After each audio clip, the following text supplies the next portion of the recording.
There's hypocrisy in calling progressives communist. Why? Because conservatives, I mean those Republicans that have the most to gain materially, support communism in spite of what they say. It seems a hard claim to make, but Republicans have seized the word communism as an epithet for others who do anything they don't like. So let's look a little closer. Republicans accuse liberals of being communist, but the authoritarian governments that really do control all means of production have cheaper labor. Now, everyone can't be at the top and tell others what to do, because someone must do the work. And if American progressives are communists, then why haven't conservatives like Mitt Romney sent them jobs? Remember, Chinese workers aren't allowed democracy, unions, or freedom of speech. Unions seek lobbying power because corporations have it.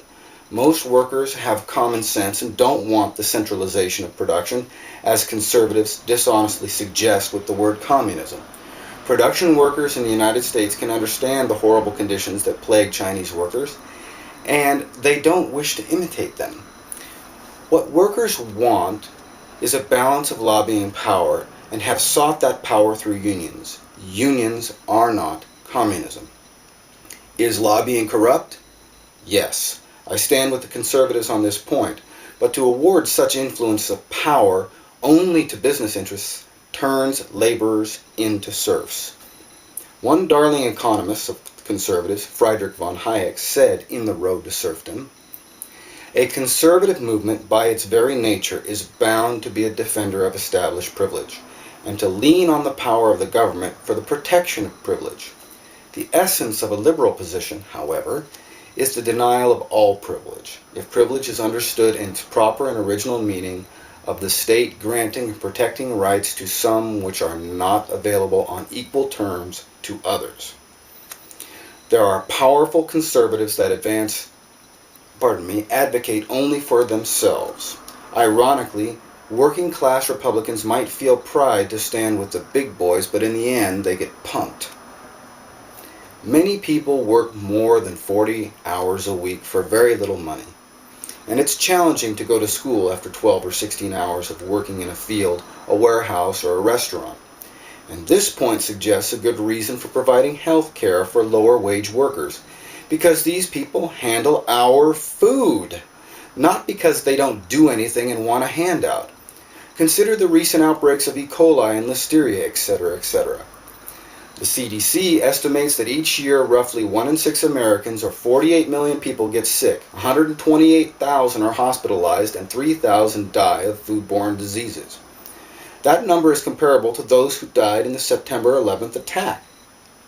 If society benefits from helping the poor, then they get something for their money. It does not follow that someone with a low-paying job and no benefits is lazy.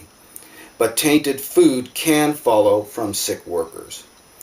The working and middle class should consider that all the pride in the world, plus 25 cents, and what you got there is a quarter, and you can't even go to Starbucks. Joseph Conrad said in his book, Heart of Darkness, "Idealism is an angel without eyes."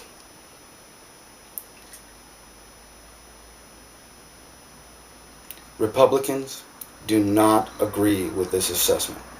It seems to them the communist epithet only applies to those who make things, provide services, and the politicians that support them. I do not quarrel with conservatives about competition that can force a company to follow the suit of a competitor that undercuts pricing due to outsourcing. My argument is exclusively about calling progressives communists when conservatives are the ones who advocate the profits made on a serf-like communist workforce. Moreover, the gains to China from outsourcing are funneled mostly to its ruling class. In other words, the wealth supports those who not only believe in, but truly hold centralized power over production. Such conservatism made real communists rich beyond all imagination, and folks like Romney are snuggled up to them. There are many roads to serfdom. If what I have said is true, and it sure seems true, Conservatives support and value communism.